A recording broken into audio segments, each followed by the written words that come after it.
Vous qui nous suivez partout en Afrique et dans le monde, bienvenue dans Tête à Tête, cette même tribune qui laisse la place et la parole aux divers acteurs du privé comme du public. C'est toujours un honneur pour moi de vous avoir sur Sunu Label TV, la chaîne au cœur du Sénégal, également sur Label TV, votre chaîne panafricaine et internationale. Ce soir, nous allons parler de géopolitique et de dynamique régionale. Avec moi pour en parler, Monsieur André Rotondo, il est juriste. Mais bien entendu, je vais vous laisser le soin de vous présenter aux téléspectateurs qui nous suivent ce soir. Bonsoir, Monsieur Rotondo, et merci d'avoir accepté pour une seconde fois mon invitation, pas dans Tête à Tête cette fois-ci, enfin cette fois-ci, mais précédemment pour le public qui nous suit. Vous étiez avec nous lors du débrief des élections présidentielles du Gabon. Effectivement. Merci de me recevoir encore sur votre plateau. C'est pour moi un plaisir de revenir chez vous. Alors, si je devrais compléter ma présentation, au-delà d'être juriste, je suis également acteur citoyen, engagé, n'est-ce pas, dans mon pays et ici également au Sénégal. Voilà. D'accord.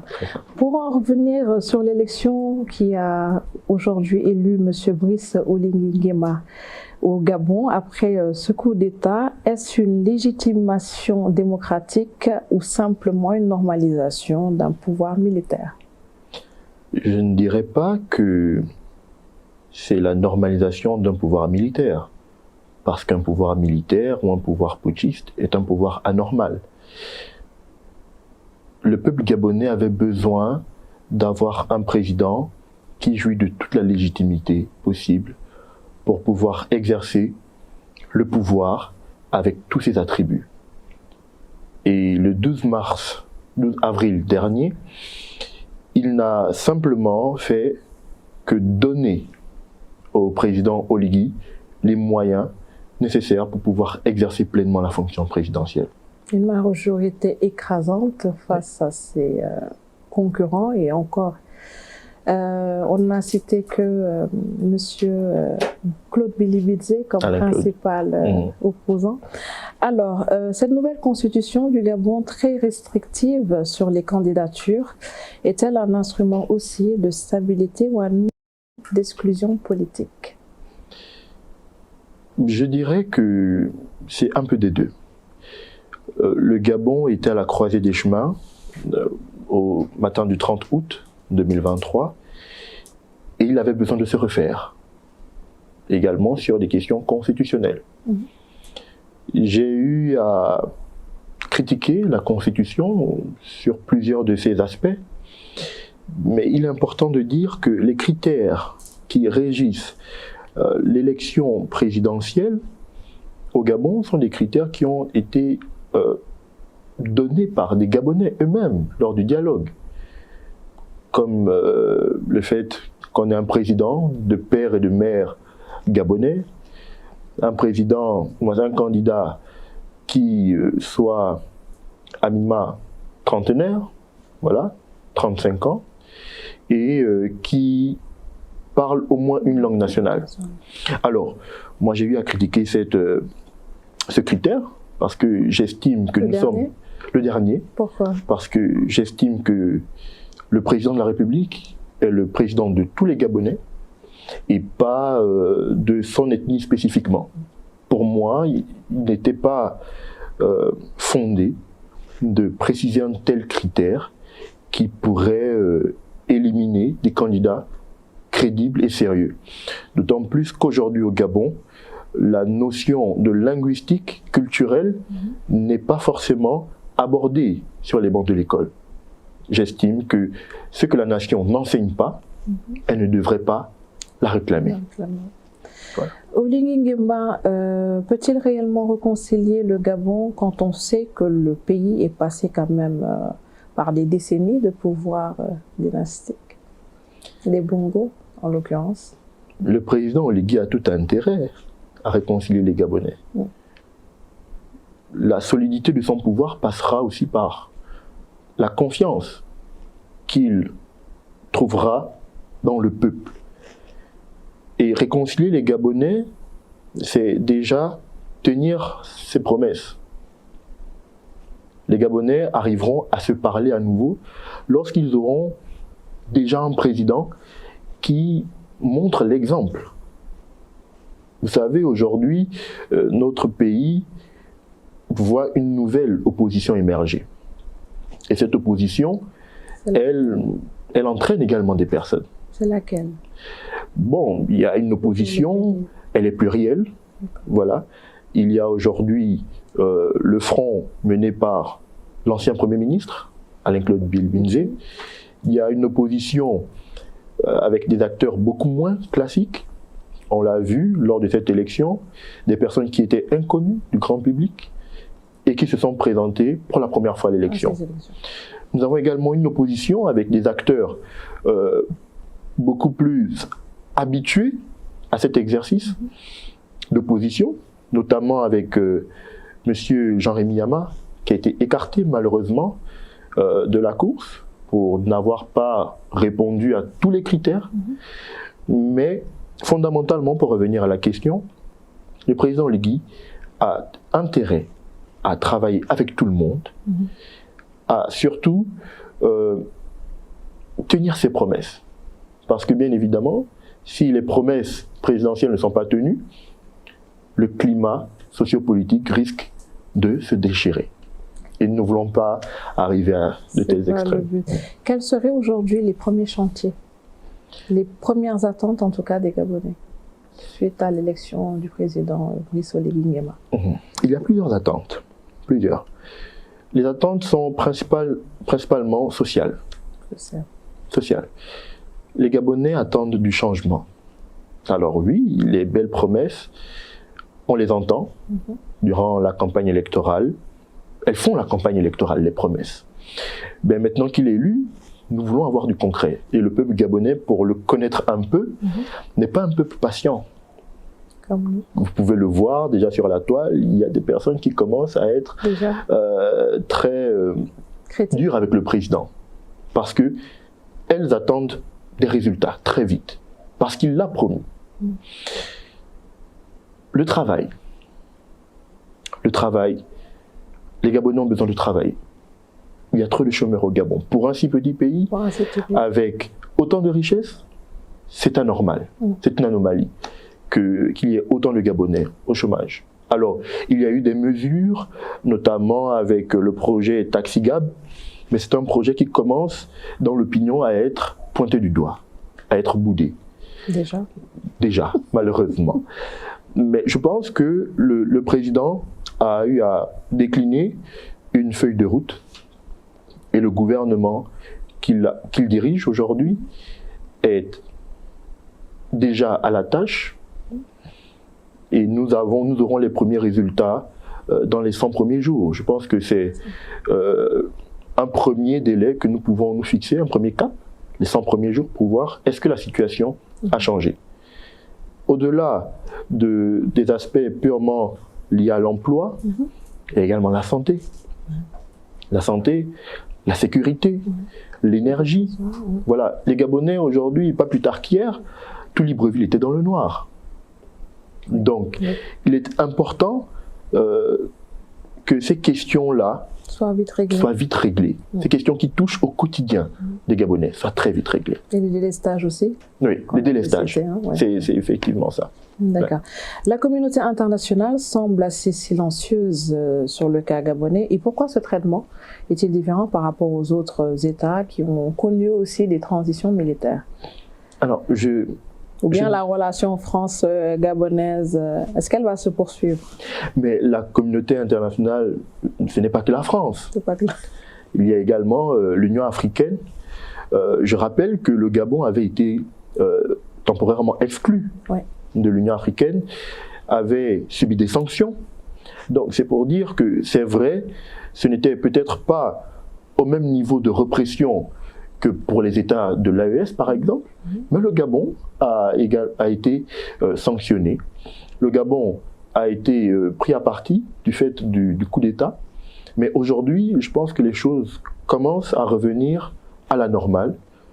Comme je vous l'ai dit en début d'émission, le président avait besoin de légitimité.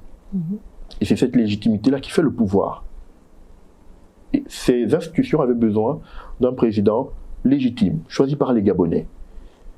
Et je pense que les choses iront beaucoup mieux dans les prochains mois. Donc, en termes de relations sud-sud avec les pays voisins et dans l'Occident, vous pensez que ça ira le plus bien? Le Gabon n'a pas de problème particulier avec ses voisins. Oui, aujourd'hui, d'aucuns veulent épiloguer sur certaines questions sur lesquelles je ne vais pas faire de commentaires, mais généralement, le Gabon a toujours été un pays de paix, un pays d'harmonie, un pays d'union. Il n'a pas de problème avec ses voisins, avec les autres pays, avec les pays occidentaux. D'ailleurs, je pense qu'aujourd'hui, le Gabon appelle des investisseurs pour venir voir ce qui se passe au Gabon, parce qu'il y a beaucoup à faire au Gabon. Et je pense que ces éléments-là sont des signaux qui montrent que notre pays, le Gabon, s'ouvre à l'international et ne se ferme à personne. Suite à la libération de l'ex-première dame Sylvia Bongo et de son fils Noureddine, la famille Bongo, en tout cas avec l'ancien président Ali Bongo Ondimba, ont été accueillis en Angola. Le président angolais est arrivé au Gabon et nous avons tous les Gabonais, appris par la presse présidentielle angolaise que M. Ali Bongo et sa famille, que nous croyons à Libreville, avaient atterri à Luanda. C'était la stupéfaction totale. L'opinion publique gabonaise se demandait ce qui se passe.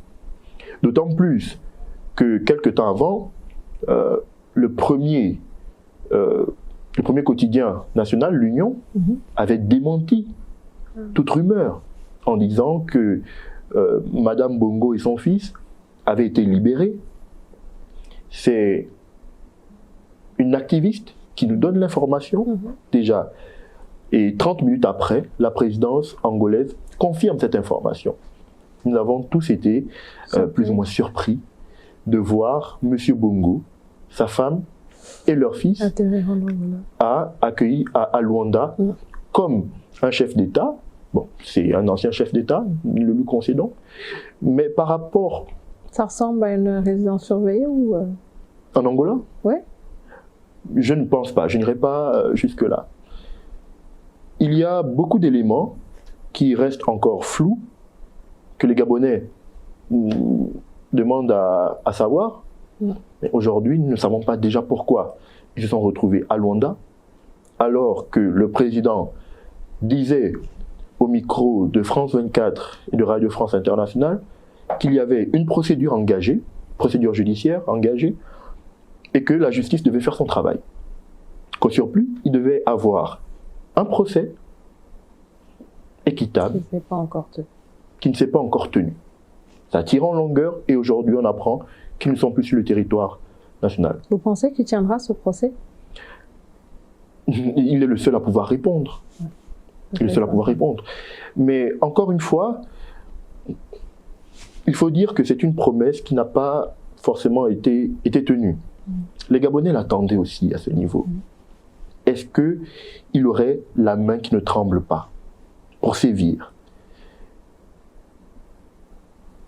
Il nous a donné des garanties. Il nous a dit que s'il y a des éléments, la justice fera son travail. Et s'il n'y a rien, ils seront jugés et relaxés. Or, en l'état, le procureur général de Libreville nous a fait comprendre qu'ils avaient été mis en liberté provisoire. Liberté provisoire pour des soucis médicaux. Le principe aurait voulu qu'ils sortent de la prison centrale, d'où on nous dit qu'ils étaient, pour aller se faire soigner dans les hôpitaux qu'ils ont dit avoir construits au Gabon. Et pas en résidence surveillée. Et pas en résidence surveillée ou encore moins en Angola. Donc c'est une question que les autorités gabonaises devront élucider, pour que l'opinion, pour que le peuple sache exactement ce qui s'est passé. Est-ce que c'était un deal politique? Est-ce que c'était autre chose? Nous n'en savons rien. C'est la grande question. Ouais, c'est la grande question. On le découvrira. Monsieur Rotondo, on va quitter le Gabon pour aller un petit peu vers le Mali, Burkina, Niger, donc la zone AES. J'ai reçu. Comment, en tout cas, vous interprétez-vous la création de cette zone AES? La création de la zone AES, elle intervient dans un contexte assez particulier. Vous n'êtes pas sans ignorer que ces trois pays étaient exposés à la menace terroriste. Et que, du fait de certaines décisions politiques, les militaires ont dû prendre leurs responsabilités. Je suis un démocrate et je suis anti-coup d'État. Mais il faut dire que lorsque les politiques n'arrivent pas à diriger un pays, n'arrivent pas à tenir leurs promesses républicaines, les militaires ont le devoir d'intervenir.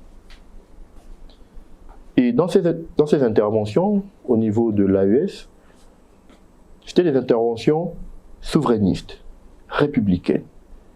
Pourquoi? Parce que lorsqu'on prend les discours qui sont prononcés, il est dit qu'il était nécessaire de reprendre les pays en main. Le Mali, qui était vraiment la proie des terroristes, il fallait faire quelque chose. Trop de Maliens avaient été tués, trop d'innocents avaient été tués. Il fallait faire quelque chose. Et je pense que c'est quelque chose d'intéressant, surtout lorsqu'on voit les dynamiques avec la tendance souverainiste qui s'installe sur le continent. Je pense que c'est une bonne chose. Une rupture totale avec la CEDEAO, lui et moi, aujourd'hui. Oui. Oui, la rupture, elle est consommée avec la CEDEAO. Pas forcément avec l'UEMOA. Parce qu'aujourd'hui, ces trois pays demeurent membres de l'UEMOA.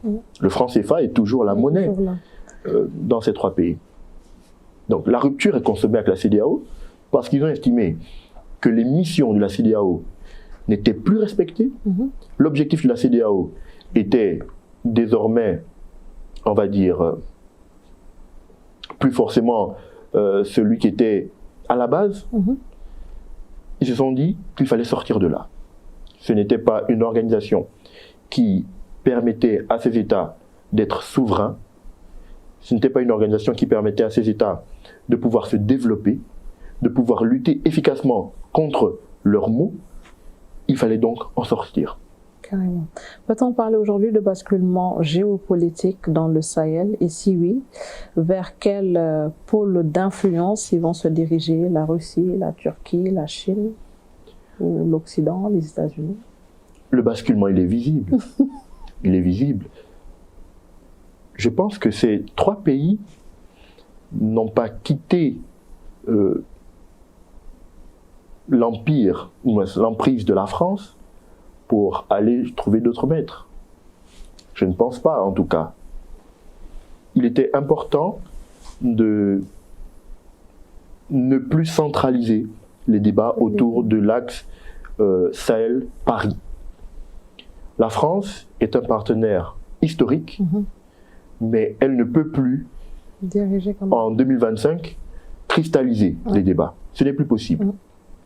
Lorsque nous savons ce qui se passe dans ces pays, et les enjeux économiques, politiques et militaires, il était important de changer de paradigme. La question de l'AES est plus ou moins liée au fait que les États n'arrivaient pas à répondre efficacement contre la menace terroriste. Et la Russie, la Chine ont eu à apporter leur aide, leur contribution à cette répression du terrorisme-là. Donc, à mon humble avis, il est important de laisser ces États pouvoir redynamiser leurs relations internationales et de pouvoir se dire, nous traitons avec X et nous ne traitons pas avec Y. Tout simplement. Et l'embargo de la CEDEAO contre le Mali, est-ce qu'il a finalement renforcé ou fragilisé cette unité de cette zone AES? À mon humble avis, cet embargo a renforcé la position de l'AES. Parce qu'en réalité, l'AES estimait que la CEDEAO était en perte de légitimité, était totalement hors sol, n'arrivait plus à répondre aux objectifs, aux enjeux de l'instant. Et cet embargo, qui pour moi a démontré la violence de la CEDEAO, qui n'a pas voulu diplomatiquement régler les choses, qui a voulu tout régler par la force. C'est vrai, l'option militaire a été écartée, mais cet embargo montre simplement que la CEDEAO ne veut pas forcément que ces États puissent se déterminer eux-mêmes. Donc cet embargo, pour moi, montre simplement que les États de l'AES avaient peut-être raison de se méfier un peu de l'influence de la CEDEAO. Maintenant que cette zone AES s'est créée par rapport au franc CFA dont vous parlez tout à l'heure, quel pays pourrait aussi en sortir prochainement? Mais les États de l'AES, déjà. Déjà. Voilà. Parce que s'il y a rupture politique avec la CEDEAO, la rupture économique va forcément arriver. Parce que si nous parlons de souveraineté, il n'y a pas de souveraineté si nous ne contrôlons pas notre économie. Et pour contrôler son économie, il faut contrôler sa monnaie. Le franc CFA, qui est aujourd'hui la monnaie dans ces trois États, a déjà été décrié. C'est d'une autorité publique. Ces États, on verra comment ils vont s'organiser sur les questions monétaires, mais il est fort probable que dans les années qui arrivent, ils envisagent de pouvoir créer leur propre monnaie. Je vous repose la question quant à la coopération régionale qui va peut-être survivre à cette fragmentation politique. Est-ce qu'on va voir de nouveaux pays ou de nouveaux axes ou de nouvelles alliances Sud-Sud se créer prochainement ou sur le long terme? Les alliances Sud-Sud ont déjà commencé à se créer. Dans l'état de l'AES, déjà, vous voyez qu'il y a ces échanges qui commencent à s'intensifier. Mais cette sortie de la CEDEAO doit plus interpeller les autres États, se demander ce qui n'a pas fonctionné. Donc, les partenariats Sud-Sud vont s'intensifier, mais dans quel contexte?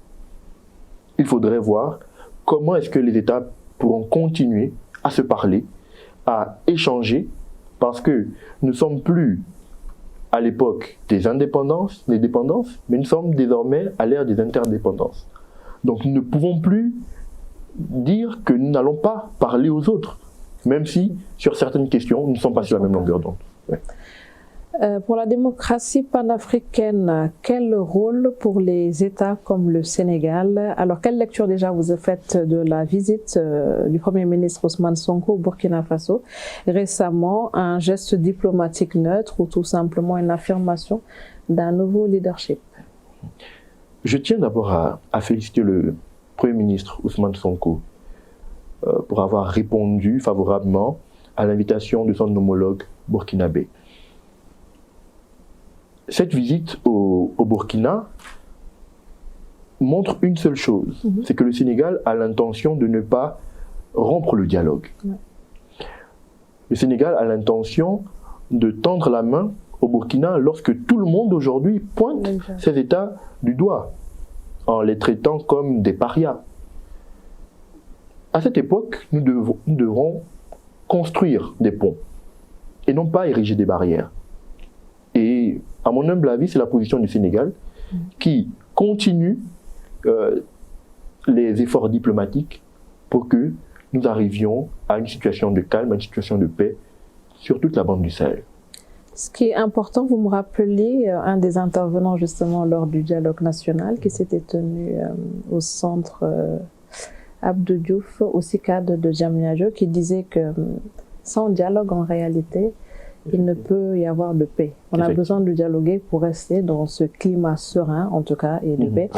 Et toujours, le Premier ministre Ousmane Sonko, donc, est-ce qu'il porte une vision panafricaine réaliste? On est aujourd'hui aussi à l'ère du panafricanisme, tout le monde en parle depuis plusieurs années, mais est-ce qu'on est vraiment lié les mains dans la main pour vraiment l'assurer et que ce soit vraiment réaliste en fait, que ce ne soit plus que des paroles?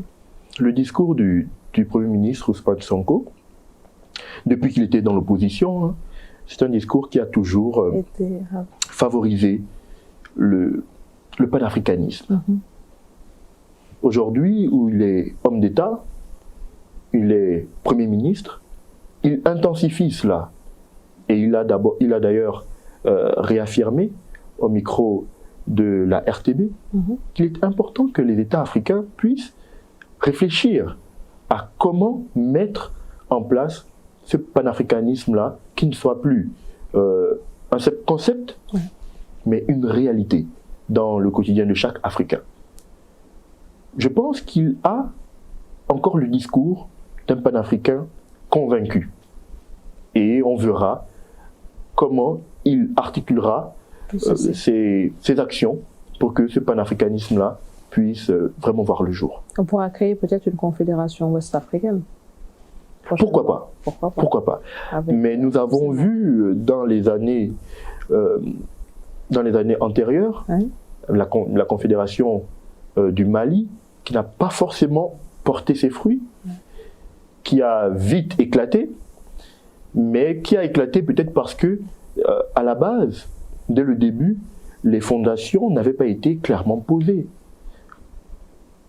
En l'état actuel des choses, qu'est-ce que les Africains veulent? Lorsque ces questions auront été élucidées, répondues, nous pourrons peut-être envisager une confédération africaine, une confédération ouest-africaine des États. Pourquoi pas? Quels modèles d'intégration régionale peuvent inspirer l'Afrique d'aujourd'hui? Quel modèle? Bon, il y a plusieurs modèles, mais il est important de ne pas faire du copier-coller. L'Union européenne, par exemple, est un excellent modèle d'intégration régionale.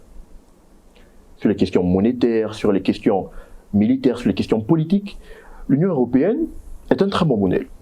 En Afrique également, nous avons d'excellents modèles. Mais ces modèles-là ne doivent pas être de pâles copies. Il faudrait que ces organisations d'intégration régionale ou sous-régionale soient à l'image des peuples qui la constituent, soit à l'image des politiques qui doivent être mises en place, soit à l'image, n'est-ce pas, de tout ce qui constitue ces régions-là. On ne peut pas aujourd'hui dire qu'on veut avoir un modèle d'intégration sous-régionale et on calque sur ce que fait l'Union européenne. L'Union européenne a ses réalités. L'Afrique centrale a ses réalités et l'Afrique de l'Ouest a ses réalités. Donc, il faudrait établir des prérequis, établir des bases pour se dire voici ce dont on a besoin et voici comment on pourrait le régler. Une fois ces questions résolues, on peut se mettre ensemble, on peut dialoguer, on peut discuter pour pouvoir mener des combats communs. L'Afrique aujourd'hui a la particularité de rassembler des pays avec des visions communes, avec des objectifs communs. Et il faut en profiter. Il faudrait profiter de cette dynamique-là pour fédérer, pour construire des ponts, comme je l'ai dit tantôt. À titre de rappel, on parlait tout de suite de la fragilité de la CEDEAO, mais n'oublions pas qu'ils ont célébré les 50 ans cette semaine, leurs 50 ans, en grande pompe. En grande pompe. Alors, la CEDEAO a longtemps été qualifiée comme un modèle d'intégration économique, politique. Mais aujourd'hui, est-ce que c'est encore le cas? Elle est en perte de légitimité, elle est en perte de vitesse. Et la sortie des États de l'AES est un parfait témoignage de cette perte de vitesse. Donc, oui, on célèbre en grande pompe, mais est-ce qu'on s'arrête pour se demander quel est le bilan? après 50 ans, depuis 1975 jusqu'à 2025, qu'avons-nous fait? Est-ce que nous avons fédéré? Est-ce que nous avons fait en sorte que les Africains se parlent? Est-ce que nous avons fait en sorte que les Africains s'émancipent des tutelles? Si tel n'est pas le cas, je pense que le bilan est mitigé. André Rotondo, quel regard aujourd'hui avez-vous sur cette jeunesse africaine? Est-ce qu'elle adhère davantage au discours souverainiste ou reste-t-elle majoritairement préoccupée par les enjeux économiques et sociaux? Alors moi-même qui suis jeune, il est important de dire que les avis sont plus ou moins partagés, sont balancés. Les Africains, surtout les jeunes, ont soif de souveraineté, ont soif de se déterminer par eux-mêmes, de ne plus être dirigés par des puissances étrangères, de ne plus être sous tutelle. C'est très important. Mais il faut penser également au développement économique, au développement social, à construire des universités, à construire des usines, à pouvoir créer la croissance. Une croissance qui ne sera plus seulement sur des chiffres, mais qui se ressentira dans l'assiette de chaque Africain, au Burkina, au Mali, au Tchad, au Gabon, au Cameroun. Mais cette croissance économique, ce développement économique et social passe par la souveraineté. Ce sont des questions qui sont intimement liées. Si nous arrivons à être souverains politiquement, économiquement, monétairement, je ne sais pas si... Il y a tout à gagner. Oui. Mais en tout cas, on a tout à gagner à sortir des tutelles.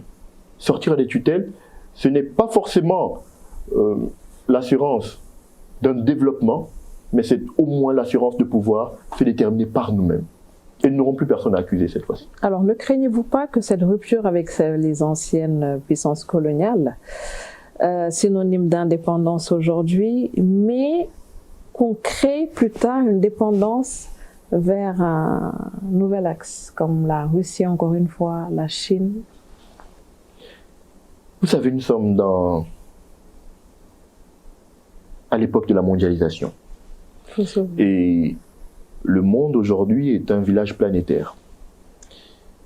Comme je l'ai dit, nous ne sommes plus à l'époque des dépendances ou des indépendances, mais nous sommes à l'ère des interdépendances. Si nous sortons du joug des anciens colons, ce n'est pas pour aller chercher de nouveaux maîtres. L'objectif de l'Afrique aujourd'hui, c'est d'être une puissance. Et je pense que les chefs d'État qui l'ont compris commencent à investir en ce sens dans leur pays. Il faudrait que l'Afrique s'affirme. Il est anormal que 52 pays ensemble n'arrivent pas à regarder en face l'Europe, l'Amérique, l'Asie. Ces autres continents, comment arrivent-ils à se développer sans avoir les mêmes richesses que nous, sans avoir les mêmes potentialités démographiques que nous? Ce n'est pas possible. Il faut que l'Afrique parvienne à s'autodéterminer sans avoir un nouveau maître, mais sans se séparer des autres.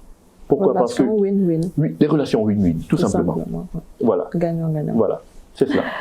Peut-on encore parler de solidarité africaine quand certains pays se replient sur eux-mêmes? On y croit tous à cette Union africaine des 52 pays, 54 pays. Ce serait l'idéal. Mais encore une fois, n'oublions pas qu'on a des gaps déjà entre pays francophones, anglophones, et sur le plan économique, sur plusieurs plans. Oui, moi j'y crois. Vous y croyez? J'y crois profondément. C'est possible. Mais ce ne sera possible que si les Africains le veulent, vraiment. Quand je parle d'Africains, je parle d'abord des dirigeants. Quelles sont les politiques qui sont mises en place pour que cette solidarité africaine-là soit patente, pour qu'elle soit réelle? Alors, vous avez parlé des barrières linguistiques. Oui, c'est vrai. Nous avons... Et elles ne sont même pas que linguistiques. Si je compare aujourd'hui les pays francophones, anglophones, le gap est énorme. sur le point de vue développement, on nous dira tous que les pays anglophones sont beaucoup plus développés. Ça, je vous le concède. Donc le gap est vraiment... Je vous le concède. Mais les États francophones peuvent faire leur retard. Ouais. Comme je l'ai dit, ce sont des questions de gouvernance. Qu'est-ce qui fait en sorte aujourd'hui que les pays francophones n'arrivent pas à rattraper leur retard? Ce sont des questions de gouvernance. Je prends l'exemple de mon pays, le Gabon. Le Gabon a fait 42 ans sous le règne d'un seul homme. C'est-à-dire, c'est une seule tête qui gouverne un pays pendant 42 ans. Le Cameroun, le Congo, la Guinée, la Guinée équatoriale qui n'est pas forcément francophone, mais qui est dans cet ensemble-là. Ce n'est plus possible qu'une personne s'éternise au pouvoir. Ce n'est vraiment plus possible. Il faudrait que les intelligences se renouvellent et qu'elles se succèdent à la tête des pays pour avoir de nouvelles choses. Vous avez vu ici au Sénégal, il y a eu le président Senghor, il y a eu Abdou Diouf, il y a eu Wade, il y a eu Sall, il y a maintenant Faye. 5 présidents, 5 conceptions différentes du Sénégal, je pense. Mais ces 5 conceptions-là font en sorte que le pays avance, font en sorte que le pays se développe. Mais lorsque vous n'avez qu'une seule personne qui dirige pendant 50 ans, le pays n'avance pas beaucoup. C'est le cas de le dire. Parlons un petit peu du Maghreb, cette zone dont on ne parle pratiquement pas moins. Comment les voyez-vous aussi en termes d'avancée Oui, mais le Maghreb, comparativement aux États de l'Afrique subsaharienne, le Maghreb se débrouille pas mal. C'est vrai, dans le Maghreb, nous avons par exemple la Libye, qui est toujours en situation de crise, qui est dans une situation très sensible, mais qui, je le pense, si elle sort de la crise avec les richesses et les potentialités qu'elle a, pourrait redevenir une puissance dans le Maghreb. Le Maroc se positionne comme un géant de l'économie africaine. De même que l'Algérie. Oui, l'Algérie également. L'Algérie qui essaie de se débattre comme elle peut pour pouvoir exister. Mais globalement, le Maghreb... On sent aussi cette rupture par rapport à l'Occident. Oui, c'est comment je veux le dire, c'est une barrière. Il y a déjà la barrière naturelle. Vous voyez que cette barrière naturelle se répercute dans les réalités de ces pays-là. Vous voyez que les Marocains, par exemple, et les Ivoiriens ou les Burkinabés ne vivent pas forcément les mêmes réalités. Bien sûr. Ce sont des réalités totalement différentes, des climats différents, des politiques différentes, mais dans une optique d'intégration réelle africaine, il faudrait que tous ces pays puissent se mettre ensemble. Il faudrait que tous ces pays puissent échanger. Un échange de connaissances, un échange de technologies, un échange de connaissances, pour qu'ensemble on puisse se tirer les uns les autres. Pour finir, Monsieur Rotondo, selon vous, une véritable union politique africaine, à quoi ça ressemblerait dans une vingtaine d'années, par exemple? Une union politique africaine. Pour moi, c'est d'abord une union qui ressemble aux Africains. Par des Africains, pour des Africains? Par des Africains, pour des Africains. Pourquoi? Parce que plus de 60 ans après les indépendances, notamment des pays francophones, l'on se rend bien compte que l'Afrique n'a pas encore pris son envol. Pas parce qu'elle ne le peut pas, mais parce qu'il y a encore des influences qui empêchent à cette Afrique-là de pouvoir réellement se libérer.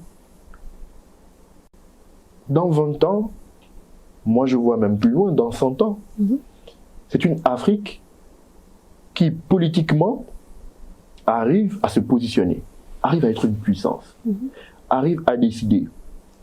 Si nous arrivons à être une véritable union, pourquoi pas demain, si nous parlons encore des Nations Unies, pourquoi ne pas être un membre permanent?